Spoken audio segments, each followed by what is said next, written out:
Well, well. So thank you very much for the introduction. And so I'm here today to talk about life hacks for lay people from a wandering Buddhist monk. And this is, of course, predicated on the idea that a wandering monk has some life hacks to share. I'm not entirely sure that I do, but I think when I was writing the blurb for this talk, I had this idea that there is something in monastic life that is different to the life that lay people live. And that might seem obvious, but there are things in monastic culture and in being a monk that I think lay people sometimes look at and can be inspired by. And so there was just a few things that I had in my head that I'd like to share with you later on. And part of that is about my journey as a monk in the last 8 months traveling, and in the last few years being a wandering monk, not having a fixed place, going from place to place, meeting different communities and teaching the Dharma. And it is a bit of a strange lifestyle. So I'll talk about that after we do some meditation.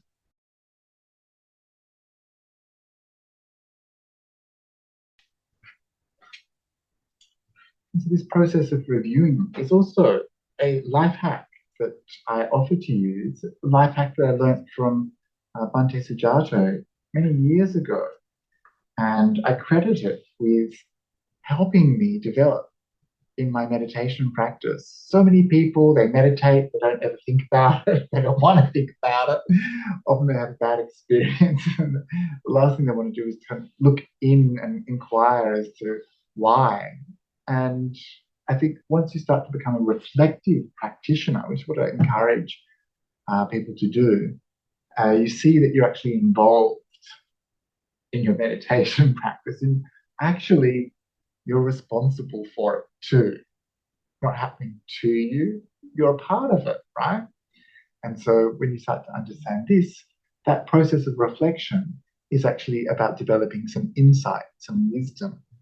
When you review your meditation, if you're wise, you see the link between this thing and that thing.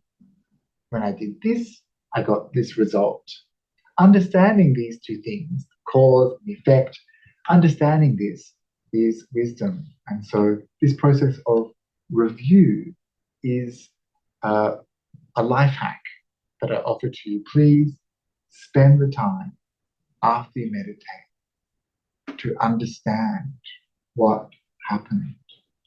And this way, you'll make very swift progress in your meditation and in the spiritual path. So, I'm supposed to be talking about life hacks today. So, I've given you a couple already. One is just to meditate, the other is to let go. And then, what was the third one? Review. So, that's pretty good. If you just do those three things, I think I could probably finish up. But there's still, the cameras are still rolling. And I'll tell you another life hack from a monk. This is something which has been instilled in me by my teachers. But Ajahn Brian said this the other day, actually, at the event. It's like he never prepares his talks, right? And this is, of course, a classic forest tradition strategy, which I offer to you as a life hack. Don't over prepare. So on the way down here I'm not Ajahn Brahm. And so I thought I better write some things on the train. But I want to offer that idea to you that sometimes in our life, something I see with so many of my friends actually, we have this kind of preoccupied anxiety with the future.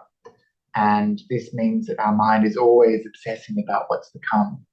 This is especially the case for people who have a job or have a family. Like, of course, you need to have some awareness of the future, right? Like, you have to give the kids some dinner. You need to know what you're going to cook.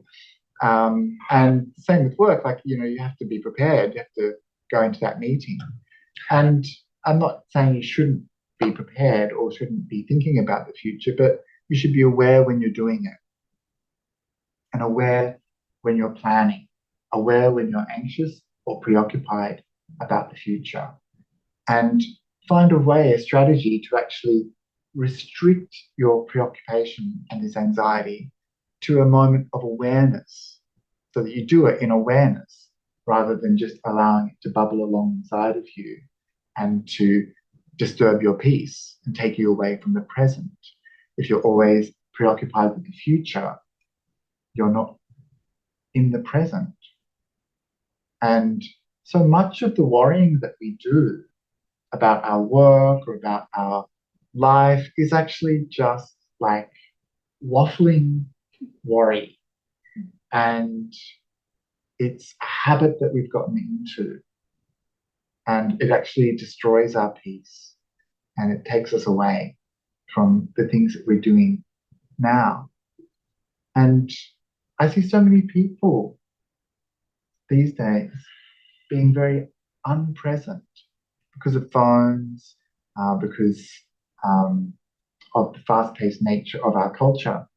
And so I think this life hack of actually dedicating some time to thinking about the future and planning rather than spending all your time doing it is very skillful.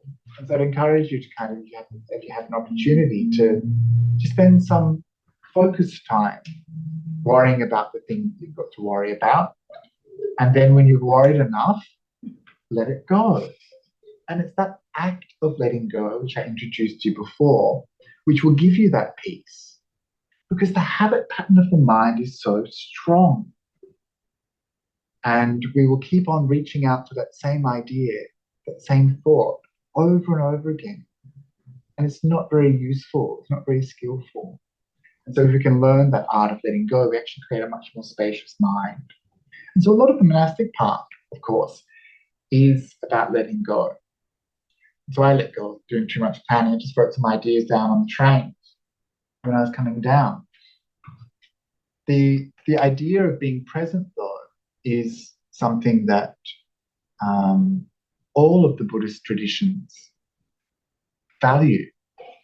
And a lot of the monastic culture that we know from around the world is about forcing yourself into the present, being aware of what's going on. So meditation is one of those things. You also see it in things like Zen calligraphy too, like that real moment of present awareness. And so this is a powerful moment because the past is gone, the future is uncertain, and it's in that present that you are able to create the change in your mind, knowing what's going on. So I think a lot of monastic culture is about developing that skill of mindfulness. And that mindfulness is, of course, just information. You need some wisdom to act on it. So I wrote down just some random points, which when I'm looking at them kind of just seem so weird. But I wanted to share with you that the monastic life is the homeless life. Have you heard this term before? That monks and nuns have gone forth out of the home life into homelessness. And of course, this is not the kind of homelessness that we see in our cities and suburbs, not that homelessness which comes from disadvantage and all of those things. This is chosen homelessness, which means that we're freed from the duties and concerns of home life, responsibilities and family and those sorts of things. So when we become homeless, we're putting ourselves at risk in a little way, because home is not only responsibilities and problems, home is also safety and support. So when we have a monk going forth into the homeless life, they're leaving a lot of stability and security. We let go of our physical possessions. We let go of our wealth. We are unsupported. We are expected to just accept whatever food is offered, whatever accommodation is offered. And so there's a lot of letting go. We're unsupported in the sense that we no longer can support ourselves. We don't have anyone. We don't have anyone to blame. We are on our own in some ways. Sure, we have a monastic culture. Sure, we have things like huts, but this is a cultural thing. And at the time of the Buddha, the monks were supposed to be content just under a tree for their accommodation. And so when I made the conscious decision to become a wandering monk, it was because I was feeling a little bit comfortable. I was feeling a little bit well supported. I was feeling like I was living a very predictable life, just the kind of predictability that you might have as a householder. And I thought, this is something that I actually need to challenge, because I was too comfortable. It was too easy. And sometimes in life you need to test yourself a little bit. And I remember when I was at Bodhinyana Monastery, there was this kind of quite aggressive layperson who used to come and visit and just kind of like prod and poke at the monks, like give them some hard truths and kind of try to test their mindfulness, I guess. And he would say things like, you wouldn't survive. You wouldn't survive out in the world. You're like a fat house cat. You get fed every day. You don't have to do anything. You wouldn't survive. If you went up to the top of the street, you wouldn't get any food. And I thought, wow, it's actually true. If you are living in a well-resourced monastery, you don't really have to test your mindfulness. You don't have to test your asceticism. And I thought about that and I thought, yeah, that's true, actually. If I was to walk out into the world, then I would be tested. Here in the monastery, I'm so safe. And so when I moved to Sydney with Bhante Sujato, we would do things like go for Pindapata. Quite different going for alms round, because here we have my bowl. I brought my bowl. That means that we are going out into the world hoping to get some food for the day, for our meal. It's quite different doing that to being in a monastery, knowing that there's people coming to bring the food, right? And so there's a stage of my monastic life after I'd finished my 5 years independence, the first 5 years of a monk's life. You're a junior monk. And then the idea is that you kind of get spat out and you're supposed to be like a wandering monk. You're allowed to wander without permission, go from place to place. And then, of course, when you're a senior monk, you've got more responsibilities, right? You have to look after the community. But in this phase, like a journeyman, before you become like a master, if that would ever happen, when you're a journeyman, you are testing yourself in the world. And so the monks have this kind of opportunity to throw themselves out into the world and see what happens. And this is a thing that happens in monastic life quite a lot, actually. So perhaps some of you know the idea of tudong, right? Tudong or charika. This is something you often do after the end of the Vasa, the annual rains retreat, where you've been meditating for 3 months, you've been in the one place 3 months. You've been institutionalized for those 3 months. You've become quite habituated to the life, You get into a routine. It feels good. You're doing lots of meditation. But it's almost like too easy in some ways. It's easy to be mindful and happy when you're getting good shelter and you're getting good food, right? But this is something that can be tested. You put yourself out on Tudong, Charika. You go wandering after the Vasa. And you see monks in Thailand and in Sri Lanka hitting the road, often barefoot, carrying all of their necessities. And this will test your mindfulness. This will test your bliss. And I did this recently when I was in Sri Lanka after the Vasa. I had a wonderful rains retreat. I had very good conditions. I had a wonderful monastery I was staying at. I had great kuti. And I went for a charika. And it rained the whole time. Look, what happens on charika stays on charika. I can't tell you everything, but let's say there were tears, not mine. The group that I was in, it was very hard, actually. We were going up and down mountains. It's raining. There's 1,000 leeches. There's mosquitoes. It's slippery. There's crossing raging rivers in the dark. And it was scary a few times on this charika. And because you've been meditating for 3 months intensively, you're very aware of the nature of your mind. You can see things coming up like fear or aversion. And I have to say that I was really happy with the responses my mind had to these difficulties, and that we were laughing, and that there was no anger, there's no resentment. You know, we were out in the middle of the elements, spending the night wet under the stars, and there was no anger or fear in my mind.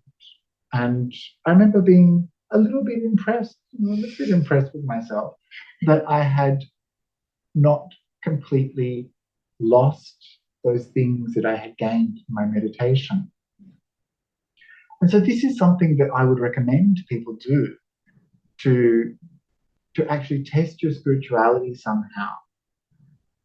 I'm not suggesting you should walk out in the darkness and the rain, barefoot as we did, but somehow test yourself and think of it as a spiritual test. Like, how am I able to grow and recognize my growth as a spiritual practitioner? And so I see in monastic life, there's these opportunities for us to do this, and that this is actually a way that we measure our progress on the path. And that's an important thing to do from time to time, because again, it's about being reflective. You want to see some mark of progress in your spirituality. And when I travel, I only take these things here. You know, I take my bowl and my bag, and this is it. You know, so this is a way that I test myself. It's very easy to accumulate stuff. It's very easy to think, oh, I need more and more stuff, right? And so this again is a kind of test. So you might not be going on a big travel spiritual adventure or charika or tudong, but you often do meditation retreats, right? And so when you do, think of that as a test of your contentment. This is an opportunity for you to be aware of that nature in the mind. It's like, oh, what if that happens? I better take that thing. What if it's this? I better take that. And then you see people turning up, as I've seen on retreats that I've run, where people have like 2 large suitcases they take into a 3-day retreat. What have you got? But this is the test. And I always remember a story about Ajahn Lee Damodaro, who saw these people coming to one of his retreats, and they had like suitcases. And they were meant to be catching a train, but he said, right, we're walking. And so people had to walk carrying this stuff. And then as they went along, of course, they're pulling things out and throwing them away because it's heavy. Attachment to things is heavy. And this is one of the life hacks that I've learned from being a monk, that our attachment to things is a burden all of that stuff is a burden. Those books that you love are heavy. You have to drag them from house to house. Those things that you have, they weigh you down. Sometimes our belongings start to own us. If we can't be separated from them, if we need to take them with us, we don't own it, they own us. And so this is something that as a monk I've learned to have the bare minimum of things so I can take care of those things and I can be in charge of those things rather than those things being in charge of me. And I regularly, and this is a practice that Bhante Sujato taught me, I regularly look at the stuff that I've got and ask, what can I let go of? And this life hack is not just about luggage. This is about starting to understand the nature of our existence. This prepares us for the letting go that we need to do in meditation. This prepares us for the letting go that we need to do as we get older and the body starts to fade. The letting go that we need to do when we're approaching death. You can't hold on to this stuff. You can't take this stuff with you. All of that stuff is heavy and you're attached to it. And it's because of our attachment to these things that life after life, we try to accumulate stuff and we keep on coming back. It's by letting go of our attachment to these things that we can have an understanding of the freedom that comes from not being attached and understand what it might be like to develop a mind that isn't interested in these things. That's why when you see the senior monks, the very well-respected monks of Thailand and places like that, you go into their rooms, and this is something Ajahn Brahm taught me. He's like, go and look at their rooms, see what they've got. And I've checked out some senior monks' rooms. I won't tell you who, but I'm quite impressed that they don't have anything. They're just not interested. And even Ajahn Brahm, you go into his cave, there's like a torch, a cushion, if it's not being auctioned, and a bed, and that's it. Not interested. And so this is something that I'm trying to develop in myself. I still like a few pretty things here and there. I'm not saying that lay people have to give things away, but do you understand what's going on? And can you see how heavy it is? And of course, there's this anxiety that happens when people get separated and people live their lives worrying about losing these things. They need to get security systems, they need to get this and that. And so this is something that I've learned actually, that possessions are a burden, and to only have the barest necessity. And I feel it. I have to walk with this stuff my entire life in this bowl and this bag. And sometimes I think, why have I got so much? This is a life hack to consider. Maybe you don't need a lot. And what would your life look like? Well, maybe you'd have a bit more money if you didn't have to always buy things. Maybe you could do something good with that money. Maybe you wouldn't have to spend all your time taking care of those things. A good example is my robes. We only have these. This is my one outfit. And, people hear about the 3 robes and they're like, 3 sets of robes. I'm like, no, 3 robes. I'm like, 3 sets of robes. I'm like, no, 3 robes. I have an extra lower robe, but this is enough. I have 1 pair of shoes. My sister, she's known as the caterpillar because she has hundreds of shoes. And you can only wear 1 pair at once, right? And so, how many do you need? And I understand, of course, that people have, lay people have different lives, and go out to dinner and you go to the gym or whatever. But how much do you need? And it's this mind of craving and wanting more and more that I am asking you to investigate, and being attached to things. So one of the life hacks that I actually have learned as a monk that I simply didn't have before was contentment and an awareness of the power of contentment. It is sweet. It's a sweet mind state. And I remember once in meditation having this awareness of contentment that was so sweet. I didn't want anything. I didn't want anything in the world. And that happiness that I had in that moment, it was truly, truly profound. And it's helped me understand why this mind of contentment is so important to develop. And of course, you can't just develop it like that. It's a process of letting go, of understanding the nature of the mind.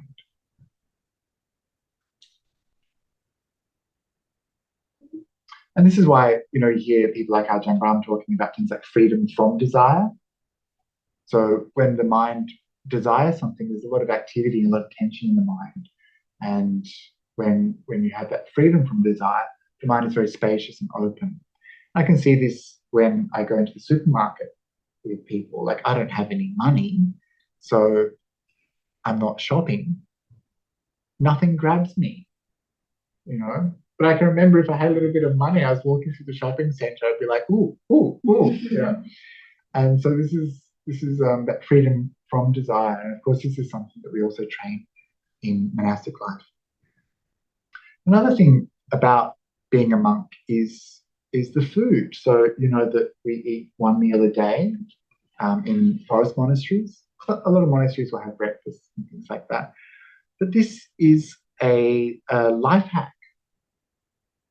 If you want, you could also have one meal a day.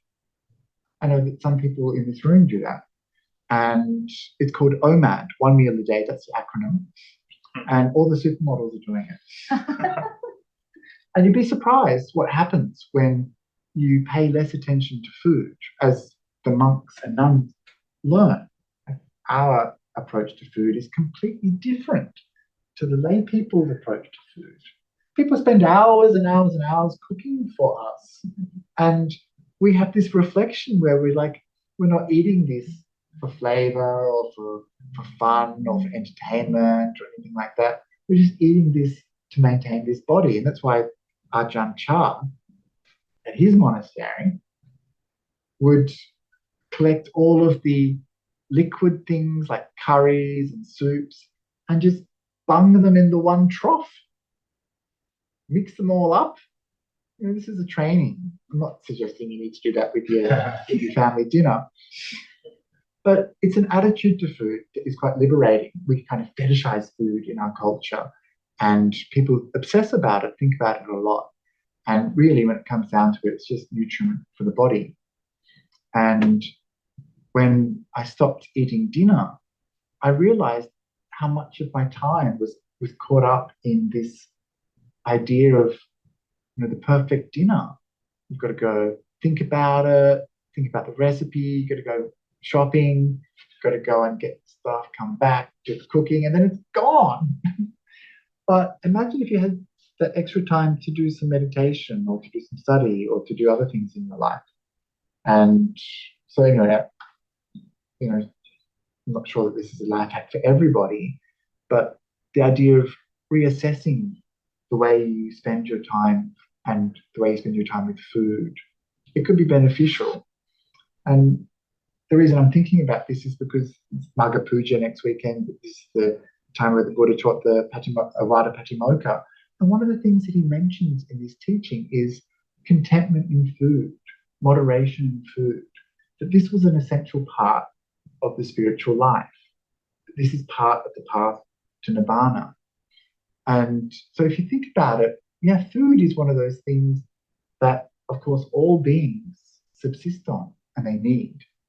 And the craving for food is what keeps us trapped also in samsara, right? And so trying to change this attitude towards food a little bit, this is the training that we have as monks and nuns. We're trying to train our minds away from this intoxication with food. And so if you, on the potluck day, decide not to eat dinner, see what happens in the mind. So many retreats now, people refuse to observe the 8 precepts, even for a short-term retreat, and they have to have dinner in the evening. And this shows me that the mind of craving towards food is actually very powerful. And so I just remind you that the Buddha asks us to inquire into this and to use moderation. And so for an appositive day or for a retreat, just try it and see. You'll see actually that it's possible and that you can actually be quite happy without that evening meal and do some other things. Does that make sense? Yeah, it's kind of actually a very deep practice. And the revulsion of food is a practice I wouldn't do necessarily as a lay person. And but it's a practice that the Buddha taught. So it's something to think about. How much longer do I have to go on for? You can pause whenever. There's around 30 minutes left for 30 minutes. Okay, I'll keep going. There's a few more things. Okay. I do want to share with you some aspects of life as a monk. And some of you who have stayed in monasteries will know that the most important part of the day is sweeping the leaves. Have you done that in any monasteries? You stayed at? Yeah? It's a really important part. All monasteries have leaves. The Australian monasteries in particular are very messy because the Australian bush is quite inconsiderate. Like deciduous forests, the Australian forests just drop their leaves whenever and all the time. So there's always leaves here in Australia. And in Thailand too, and all the countries I've stayed in, a big part of monastic life is sweeping. And it's one of those daily tasks that you have to do, that we all have to do a daily task of some sort, right? And it's a good barometer of your mind. These banal activities actually reflect your mind to you. So it's a good opportunity to develop some awareness and to see what's going on in your mind when you're sweeping those leaves, when you're doing those dishes, when you're checking those emails. There's an opportunity for you to see how your mind responds to this daily activity that needs to be done. The leaves never go away. In fact, I'm quite convinced that many of the leaves are the same leaves I swept yesterday. And there's a lot of aversion that comes up. There's a lot of, I just want to finish this. And so there's a teaching in this, and I remember one of the monks at Vajrayana, Venerable Vipassana, some of you might know him. He's an American monk, and his wonderful accent from New York. When he was the broom master. So he was in charge of sweeping, brooming, he called it, in charge of brooming. And he would train you in how to broom. And sometimes you're like, I know how to broom. Don't tell me how to broom. It's like, you don't know what you don't know about brooming. And it was true, like there's a kind of deeper art to all of these things that we have this opportunity to really reflect on. There's something that we can learn from these kinds of activities about ourselves. And so when I left forest monasteries and had to do a lot of activities with things like the Buddhist Council of New South Wales and things like that, I get all these emails all the time, and I just thought, these emails are just like the leaves. They just keep on coming, and you just have to keep on sweeping them, and to just get through them without getting that mind of aversion coming up. And so the monastic container, in a way, kind of gives you these opportunities to reflect upon these things in a spiritual way.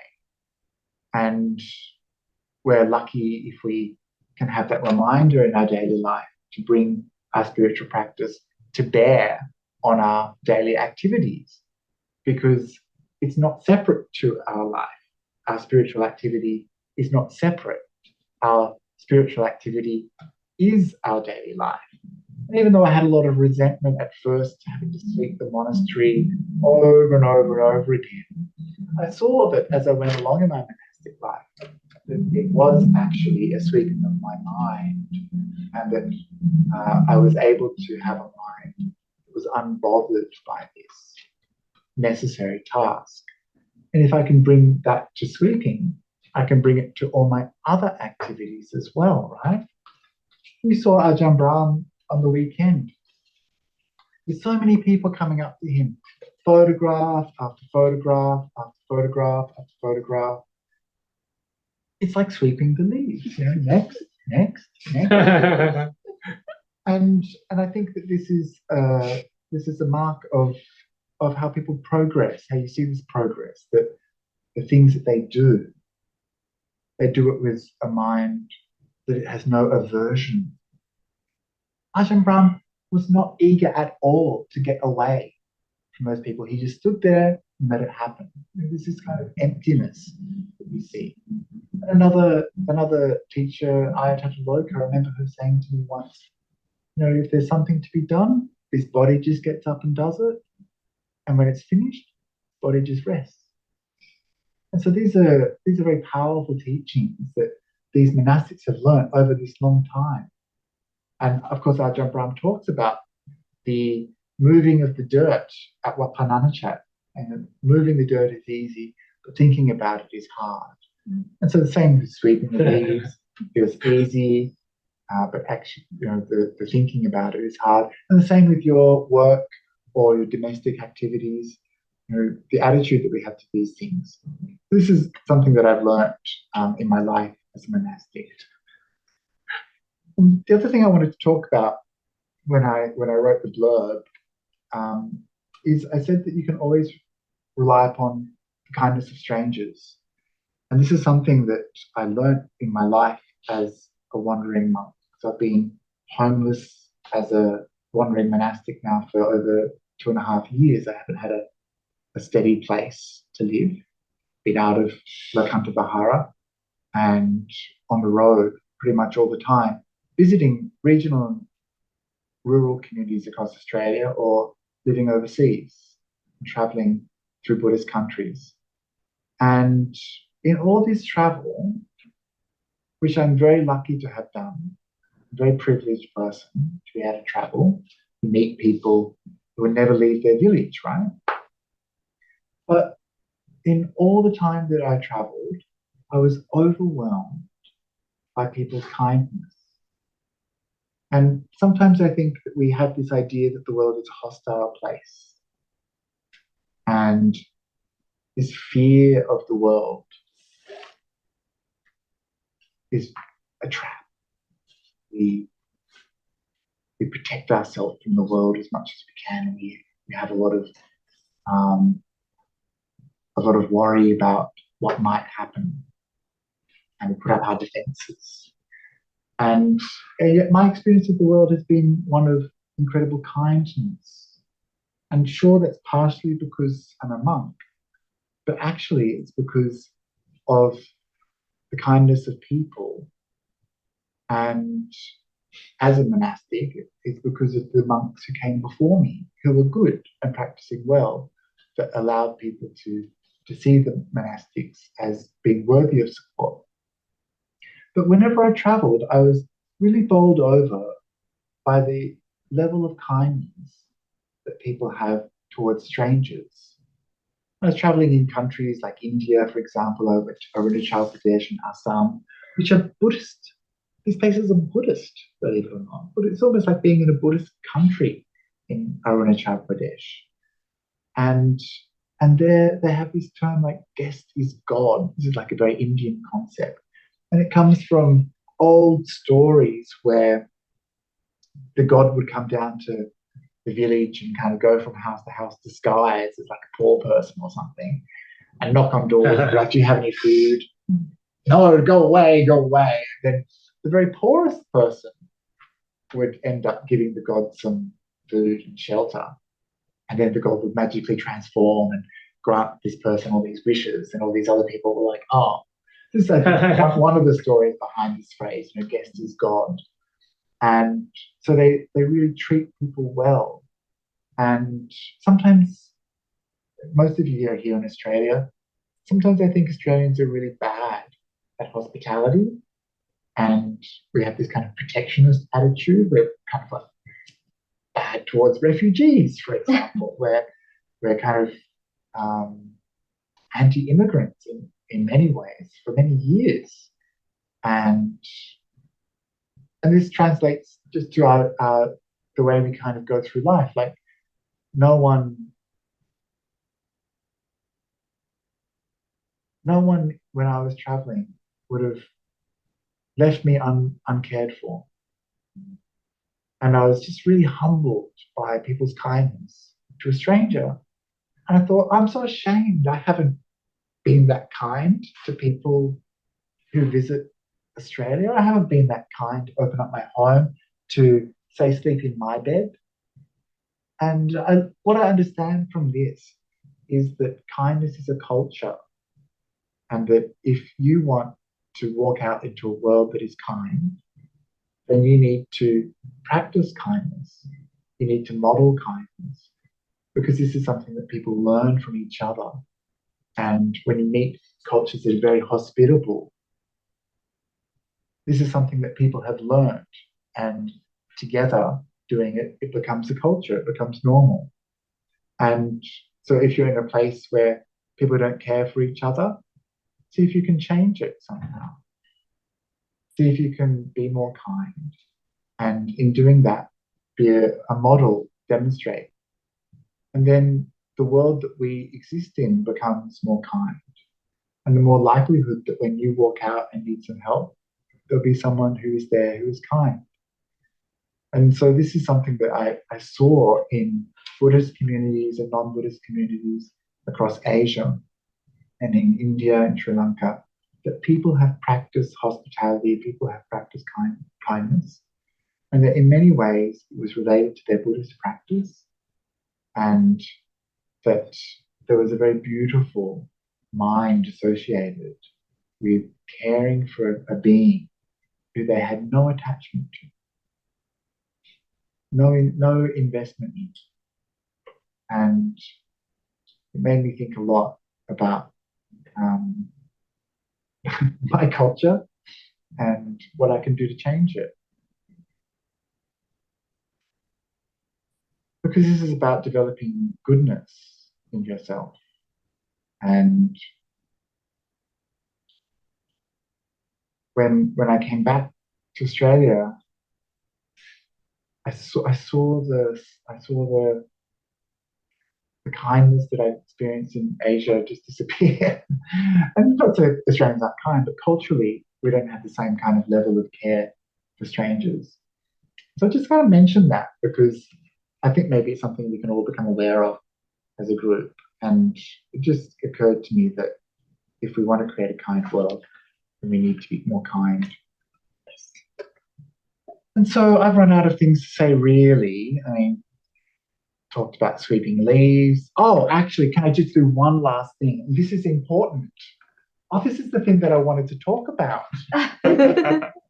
And so I wanted to talk about one aspect of monastic culture that I think everyone can learn from. And this is asking forgiveness. So most of you know that this is an activity that you can do with like a monastic. People come to the monastic and ask for forgiveness for giving us delicious food and being nice. And then they come and ask for forgiveness. And I've always never really understood that. But in monastic culture, depending on where you are, there's this activity where you ask for forgiveness from your fellow monks or nuns. And in some places, it can be a bit weird. Actually, you might turn up to meet a new monk, a senior monk, and you ask forgiveness before you've even done anything. And that's just kind of like a ritual. That's like a very insincere way of practicing this very profound activity. If it becomes ritualized or just something tick, then it becomes meaningless. But when practiced sincerely, is actually an incredibly powerful practice. And so this is when we acknowledge that we may have done something by body, speech, or mind. And we say, please forgive me for anything. And in Buddhism, if someone asks you for forgiveness, you should forgive. And so you say, I forgive you. Please forgive me. And this is a moment where you have the opportunity to let go. You let go of any resentment. You let go of any fault finding. You let go of holding on to that anger that you might have. Oh, they did that, they said that. I'm going to keep that in my storage box. And it's like a clearinghouse for your relationships. If you can do this practice, every time you see these people afterwards, you start afresh. You don't hold anything against them. You don't punish them. Every time you do this, you let go of whatever happened. And you start again. And this is great for couples, of course. Like at the end of the day, look, I'm sorry if I did anything to upset you. Please forgive me. I forgive you. Go to bed happy. And with work colleagues, they don't have to ask you for forgiveness. Just give them forgiveness, right? Let them, in your mind, let them start again. And so in some places I visited, they do this activity regularly, sometimes many times a day. Sometimes it's once a day. One place I stayed at Videnya Cave Monastery, the monks would do this several times a day. And at the end of the night, after their meditation, one monk at a time, starting with the senior monk, the monks would ask forgiveness from the senior monk, and then the next monk in order of vasa, in order of rank. There were about 30 monks living there. At the end of the day, each of them would ask forgiveness from the group and give forgiveness to the group. And in this way, monastic harmony can be maintained. And this again is a practice of letting go, not holding on. And again, holding on is suffering. Letting go is freedom. Letting go is happiness. And so this for me is a life hack that I use. So it's a life hack that I learned very early on in my monastic life. I decided, this is even before I learned really this practice of forgiveness, that every day I would turn up and I would pretend to be someone new, and that the people I was working with, I'd never met them before. This was our beginning. This was a way that I kind of saw the power of giving each other a fresh start in community. And as I went on learning this process of forgiveness, I can really see why it developed, and that it's a way to maintain monastic harmony with a group of people who have to live together and need to get along and be the very best versions of themselves that they can be, letting go of things like anger and hate, resentment, holding on to that stuff, and instead cultivating beautiful qualities of love and kindness, forgiveness. This is the spiritual path represented in a monastic cultural environment. And so this is a life hack that I recommend to you to do in your relationships, in your family, in your office, in your communities. Let go of these things. Start afresh each time, and you'll see how your relationships change, because your mind has changed. So that's my last life hack to share with you. Hope some of these will be useful and that they benefit you in your spiritual practice now and in the future. Thank you very much. No worries. John. I can sense from your talk the sincerity of you wanting to share these and help us. I hope they help. Yeah. We've got to do something right. The monastics, they have to have some reason to exist. And so if it helps, then I'm really happy. And I think, actually, of course, we learn from everybody, but there's something about monastic culture and people who are walking the spiritual path as a vocation. They should hopefully have learned something, right? Yeah. And then hopefully they can share it with others. It's good. Absolutely. And there's a lot of comments online, but if you have any questions, please feel free to post them in the chat. And Sivras, put your hand up. You can also unmute yourself if you'd like to ask the question. Oh, okay, great. Thank you so much, Bhante Akaliko, for this talk. I found I really resonated with me. So I wanted to make sort of a comment and two questions to go with it. So one of the things that I really agreed with is that you said that possessions are a burden. And also when you mentioned about the relationship with food. So I personally have been on this journey to like be minimalist for a long time. I'm actually fruitarian, so I only eat fruit.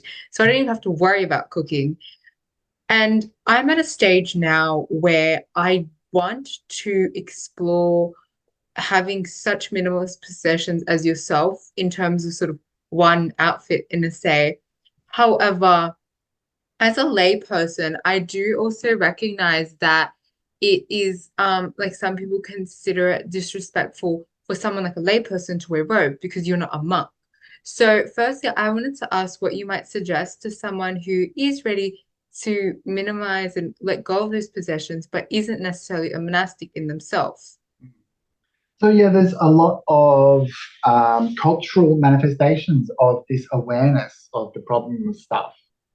And when the Buddha talked about in the Mahadukkha Khandha Sutta, the great mass of suffering sutta, he talked about desire for sensual pleasures as being the root cause of suffering. It's the things that cause people to fight with their neighbors, to fight with their family, to go to war, and this is the root of that whole mass of suffering. It's this kind of desire for stuff. But we do have to be careful in lay life also that we don't go into these extremes.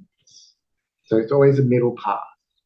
And it's the same for monastics, actually, but we're more supported at one end of the path. And even things like food, we've got to be so careful talking about food because, of course, people have food issues as well. And people sometimes hear these messages and they think, "Oh, I have to starve myself." And so we do have to be really careful about extremes. But it's important to look after your health, and it's important to look after your body as well. And most of the world actually have very few clothes. Do you know that? I met so many people around the world, and yeah, totally. We're just like swamped with fashion, and it's such a disaster for the environment because this year we're wearing polka dots. They have to produce like millions of cotton plants and put through all these processes. And fashion is one of the most environmentally disastrous things. And caring for our clothes also, washing our clothes, drying them is a disaster for the environment. And so if you have few and you care for them more, then it's probably better. And sometimes I think it's an expression of individuality to have a lot of clothes and a lot of different looks, and it makes sense. We're expressing ourselves in different ways. We're a different person in this context, in this context. In a way, that's a very spiritual lesson for us, that there is this kind of not self thing happening there. Like, I'm this person over there, I'm that person over there.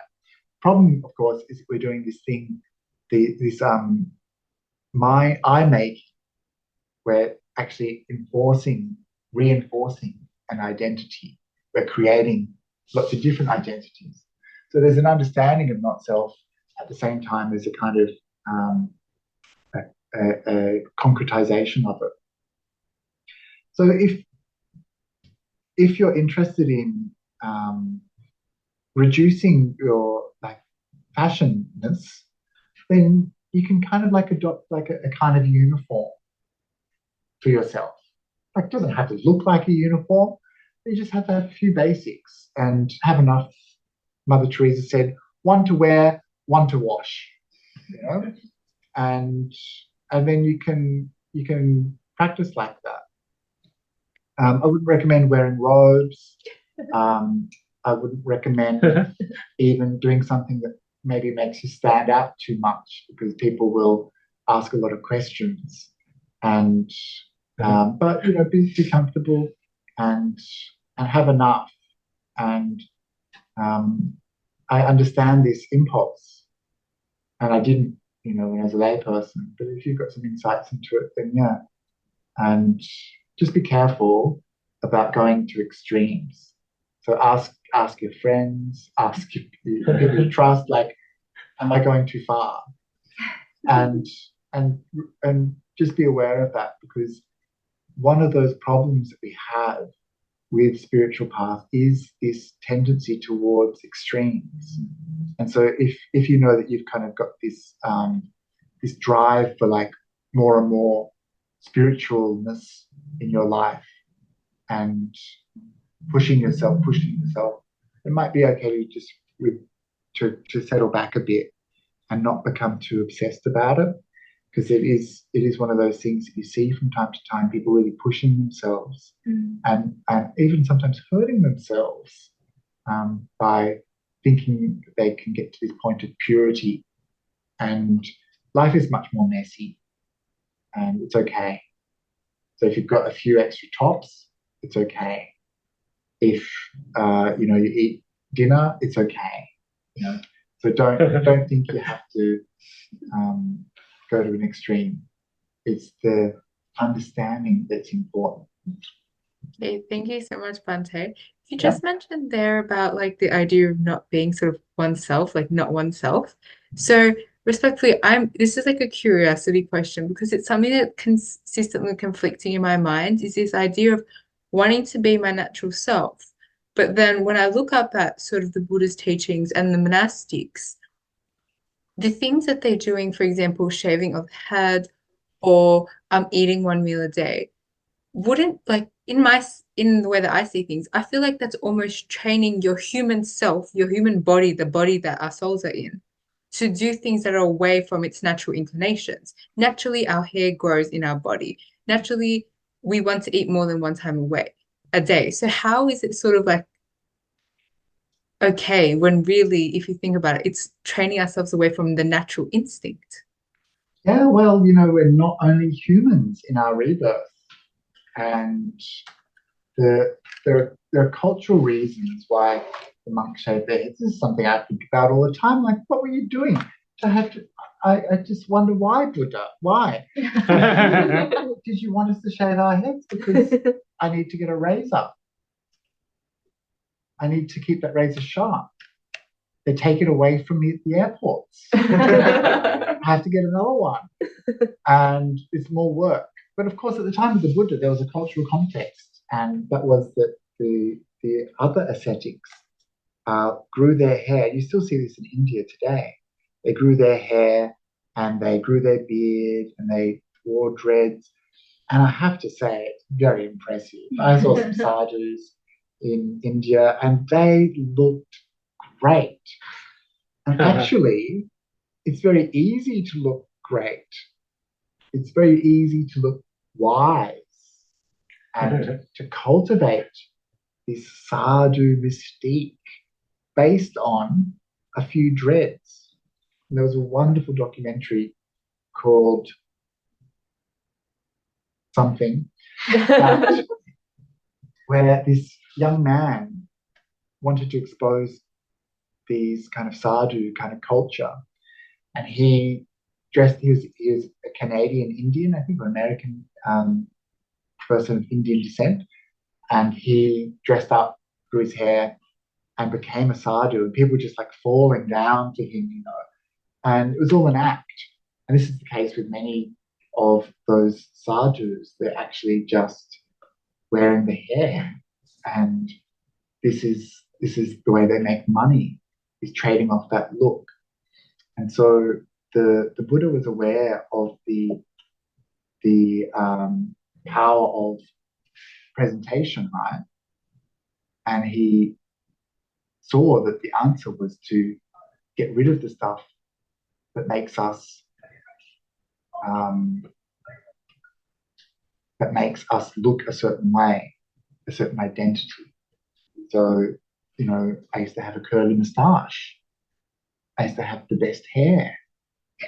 And I was attached to it. I loved it. I miss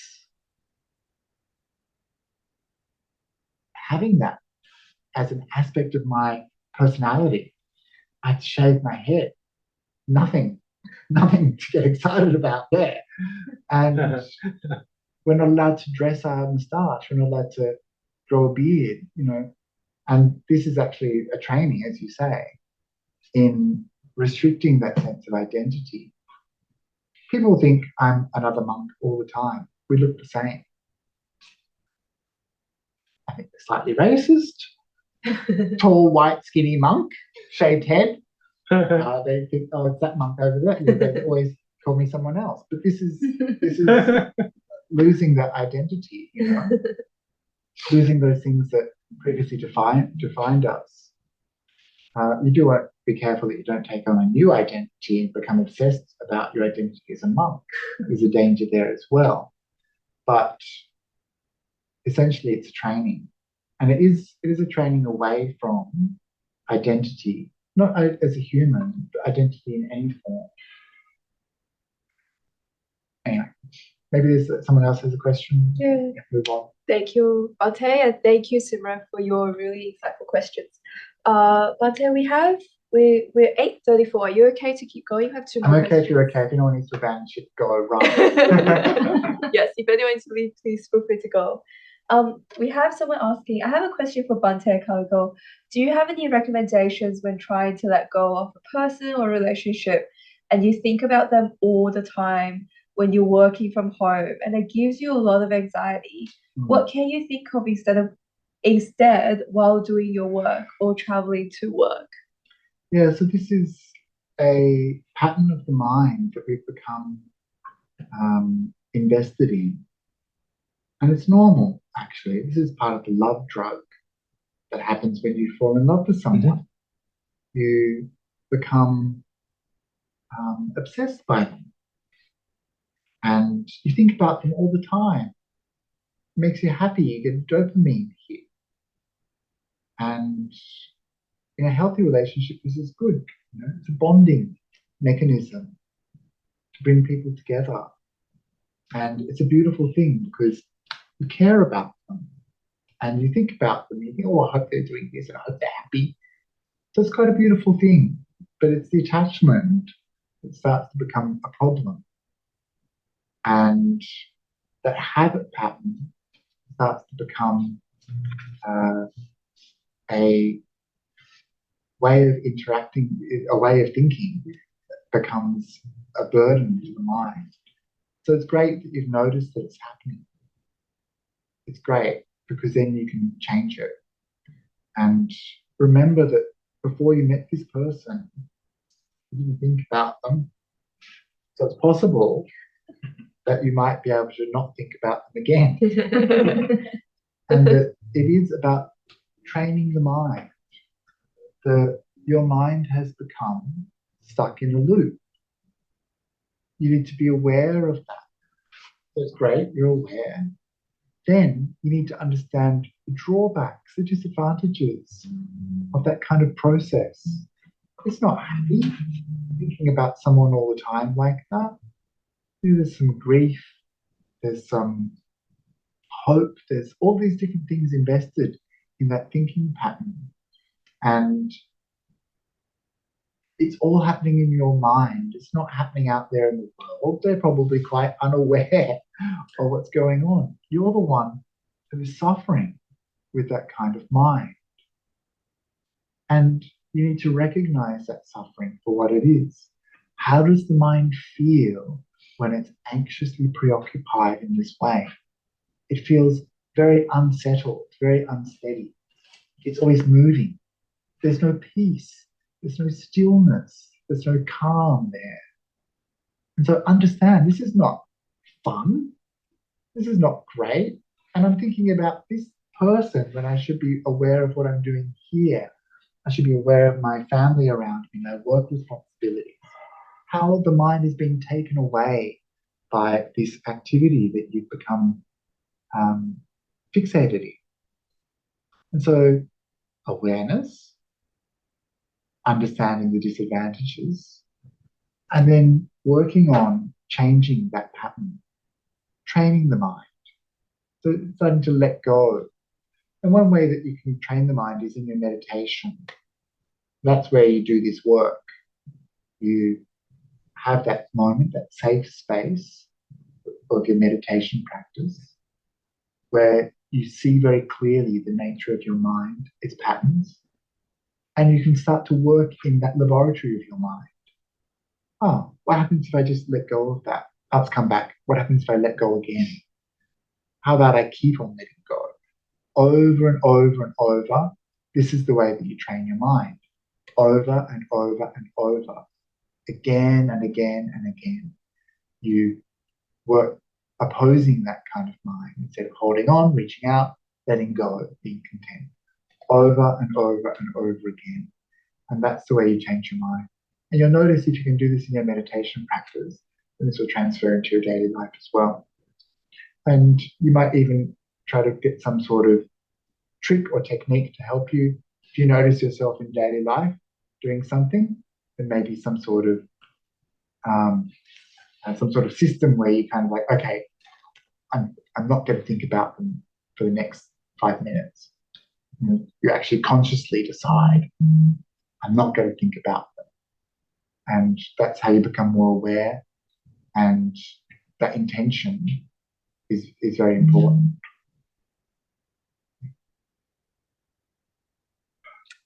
Thank you, Bhante, and I hope that helped you. If you have any further questions, feel free to pop it in the chat. And then we have another question, Bhante, kind of also related to relationships. Yep. So I have a question for Bhante. Where you said, pretend you're meeting a person for the first time. How do you do that when you've had a big disagreement with a close relationship? Do you just let go of your disagreement with the person, even if it's big? Yeah, especially if it's big, right? It's not to say that you can't have disagreements. It's not to say that you can't have conflict. Like, these are normal and these are healthy sometimes when done correctly. The problem is when we start to fix someone as a good person or a bad person or a person who hurt me or this or that.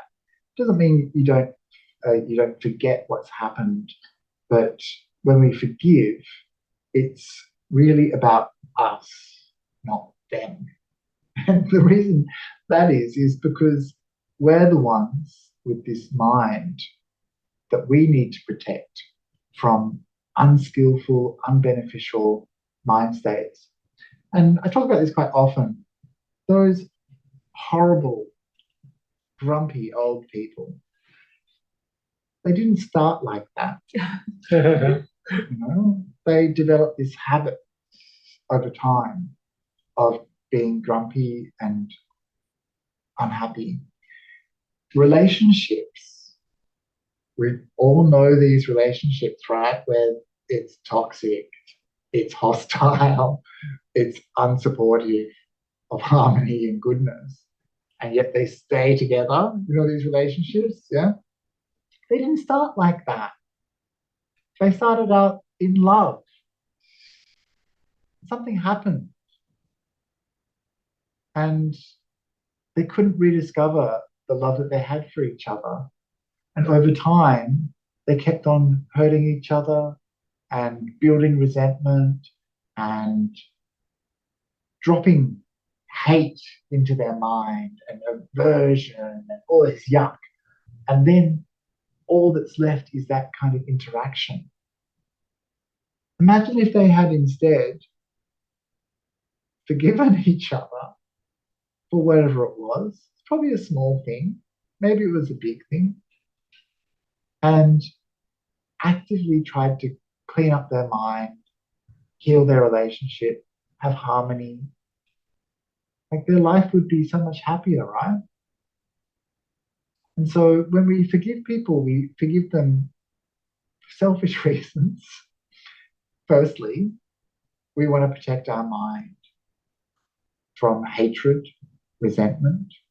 We want to have freedom from that in our hearts. But the benefit to them is that when we do that, we allow them to change. We don't fix them in that personification of bad or annoying or evil or hurtful or whatever. We give them the freedom to show us a new face. And that freedom is very important. We want people to do that for us, right? We want people to forgive our faults and to keep on looking at us in a way that allows us to change, to try harder, to try better. We want people to forgive us. We want people to allow us to keep growing as a human. And so we should do that to others too. If you let them, give them that space, stop seeing them in a particular way, then you might be surprised. And part of this is the problem of humans is we start to fixate on certain actions or certain qualities, and we don't see their totality. This person is not just in relation to that one incident and us. This is a complicated being. Don't judge one person on one action.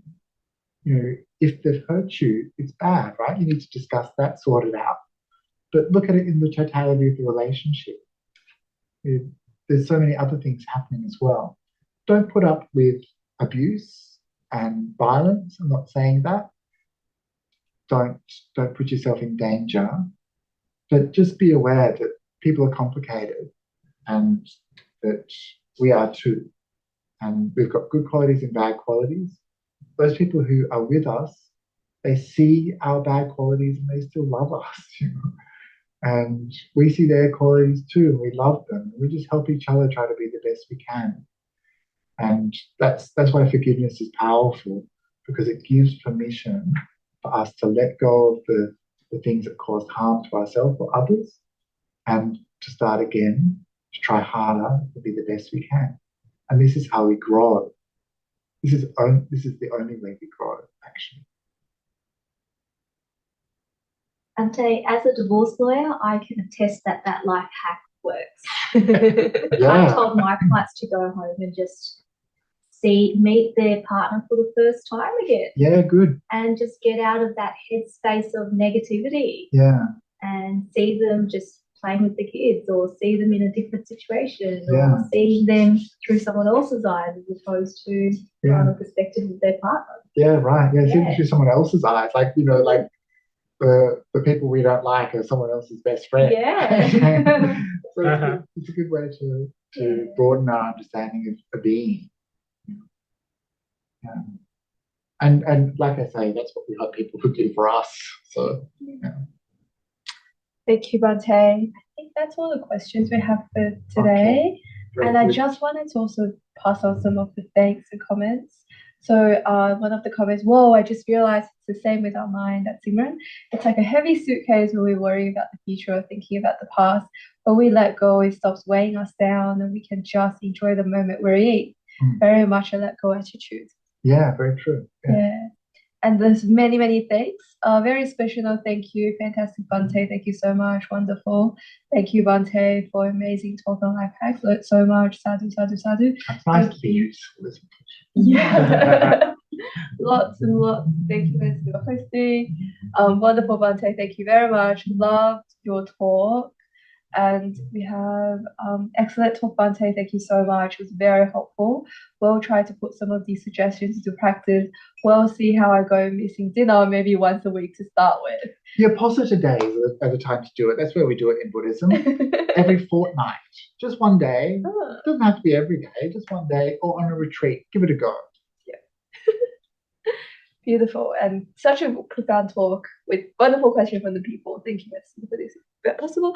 So As a wrap up, Bhante, I would also like to thank you very much for sharing your tips, life hacks, the things that you learned that makes your life more spiritually fulfilled, that makes monastic community more beautiful, bonded together, that we can use in our everyday life. That's such beautiful, precious wisdom that you shared with us.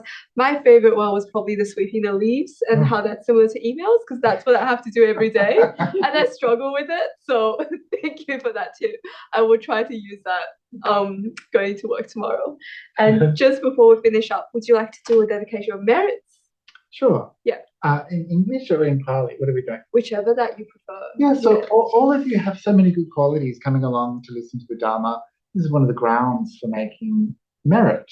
This is bhavana, developing the mind.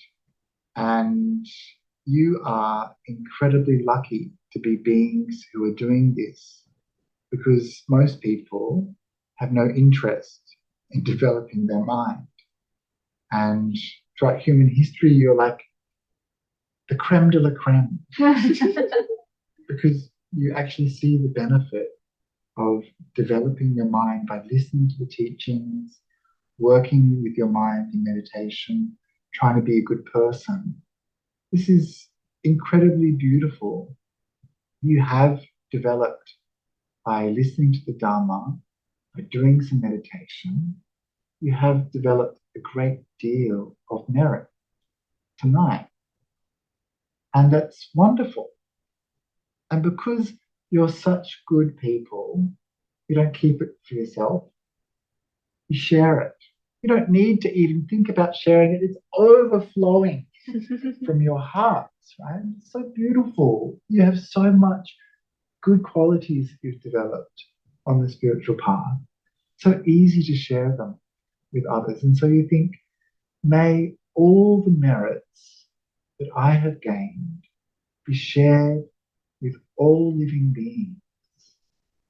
You allow those beautiful qualities of yours to drift out into space and to touch and connect with all living beings everywhere, remembering especially departed relatives or those who helped you become a good person, your teachers, your spiritual friends. May they receive the merits of my life. Idam me nyatinam hotu sukhita hontu nyateyo. Idam me nyatinam hotu sukhita hontu nyateyo. Idam me nyatinam hotu sukhita hontu nyateyo. Sadhu, sadhu, sadhu.